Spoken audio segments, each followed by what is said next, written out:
What is going on, y'all? So, I just wanted to share my perspective about this whole DaBaby Lil Nas X situation.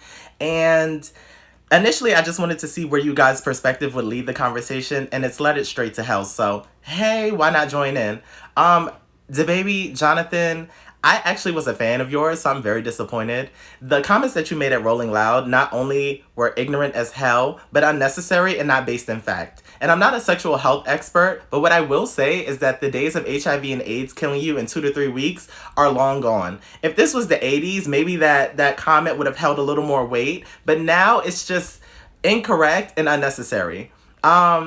Clifford Harris, aka T.I, I don't know how you have the audacity to keep throwing yourself into this conversation, knowing that you are one gavel bang away from being passed around a cell block D for a pack of Newports. So I really don't understand how you had the audacity to keep inserting yourself in this conversation. Boosie, Crusty Ass Boosie, the same man who publicly boasted about paying older women to sexually assault his younger son just to ensure that his son remained heterosexual. I don't know how you threw yourself in this conversation, but I'm still waiting for the FBI to knock on your door.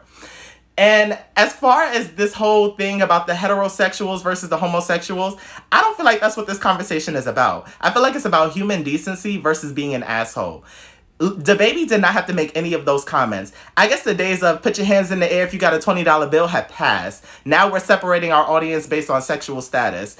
And the worst part about this is that I feel like HIV and AIDS is being directly connected to the LGBTQIA community, and that's not factual because anyone can contract HIV and AIDS. Like, I don't know why this is being made a gay disease, but it's not true. So that ignorant thinking is going to affect a lot of y'all negatively if you don't do your research. Now, Lil Nas X.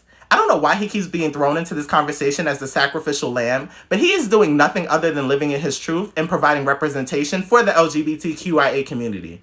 This idea of a gay agenda needs to stop. I don't know what you guys think is going on if the gays have a group me where we're just like, how am I going to turn this nigga out this week? But that's not what's happening.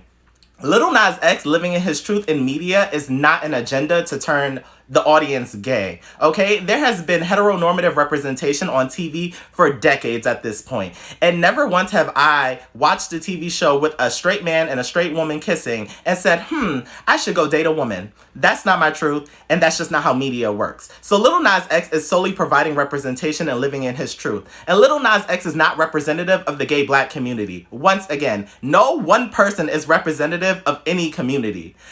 So let that narrative go as well. Jonathan, I really hate to see that you're losing endorsements. I hate to see a black man lose a coin. But if this is the precedent that needs to be set for you artists to understand that you just cannot talk out the side of your mouth, then so be it. But the ignorance spewed